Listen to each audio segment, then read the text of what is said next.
Viral di media sosial, seorang ibu-ibu protes dan marah ke kasir di salah satu minimarket.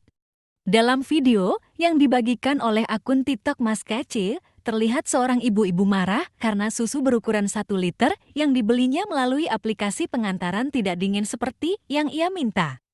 Dalam video ibu tersebut marah-marah kepada kasir dan meminta uangnya kembali. Bahkan yang menggelikan, ibu tersebut meminta ongkos untuk naik ojeknya juga dikembalikan. Ia mengaku mengorder juga susu dingin dengan kemasan yang lebih kecil.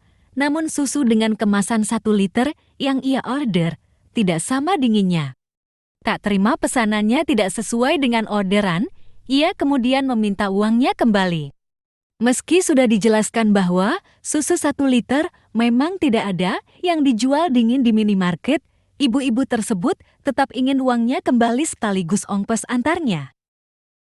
Sontak saja, video tersebut mengundang kegeraman warganet di media sosial. Saya nggak usah 2,25 ya. Kalau nggak bisa dingin, kembalikan uang saya ya. Susu itu harusnya dingin. Kalian kasih saya ada order susu yang kecil itu dikasih dingin. Saya nggak peduli. Saya nggak peduli. Balikin uang saya sekarang. Ini udah telat. And hurry up. I don't have time. Ya balikin uang saya kalau gitu. Nggak usah nggak ada yang dingin.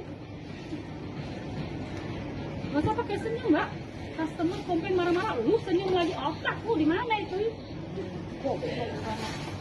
Maaf ya Kak. No, ya buruan aja, saya nggak ada waktu, cepetan, ya. Ongkos saya kesini balikin ya, grab saya kesini balikin ya, and then ini barang diganti. Kalau udah telat, itu adalah now, hurry up, I don't want to talk to you now.